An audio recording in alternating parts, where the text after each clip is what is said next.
So hi guys, day 10 na tano para mabasa sa 100 life-changing quotes devotional. Then last na po ni siya sa theme nga self-growth. Kay sunod kay atong theme kay spiritual growth na po. Then by 10 siya kada 10 maglain na po nga theme. Like kung 20 lain na po nga theme, di ba? So let's go. So gaingon diri no nga, it is never too late to be what you might have been, by George Eliot. It is never too late to be what you might have been. So, di pa daw late. So, there is a chance pagihapon no nga at ipakita kung unsa gadyod ta no. Kay never too late to be what you might have been pa man.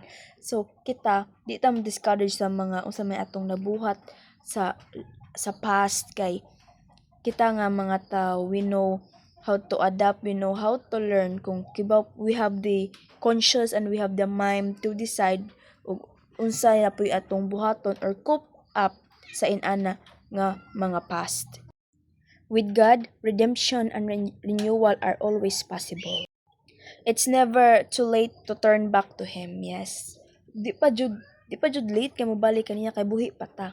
Kung naa pa jud ta diri sa kalibutan, it means there's a chance pa, there's an opportunity nga mobalik niya. Embrace His calling and become the person He designed you to be.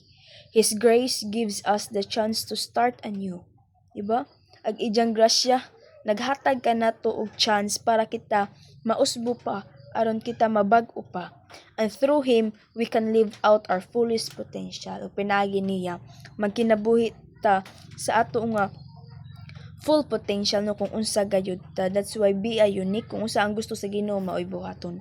Then ingon diri sa Revelation 21:5, and He that sat upon the throne said, Behold, I make all things new. And He said unto me, Write, for these words are true and faithful.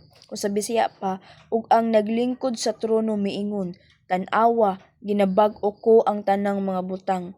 Usab miingon siya, isulat mo kini kay kining mga pulong nga kasaligan ug matuod. So ijan ninggi, ang Ginoo ijan ninggi hatag or ijan ninggi prophecy o ijan ninggi padamgo ni John. Si John ang nagsuwat sa Revelation. So gingon diri nga, behold, I am making all things new.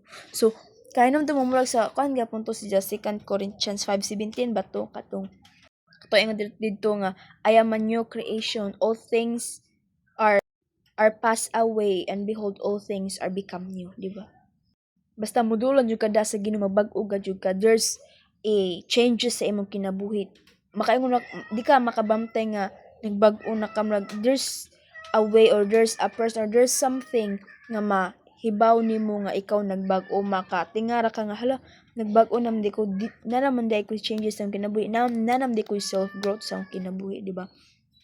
Basta modul ka sa Ginoo, mosali ka sa Ginoo, imong i-accept ang Ginoo sa imong kinabuhi, imong ablihon imong kasing-kasing, mabag-o jud ka, dili lang sa hunahuna, dili lang sa mga pangandoy, dili lang sa mga desisyon, dili lang sa mga lihok, but kundi the way you speak, the way you think, the way you decide, the way you live, as kung unsa ka karon ug unsa ka sa una, nga imong nang gibiyaan nga dili na kain ana pareha karon.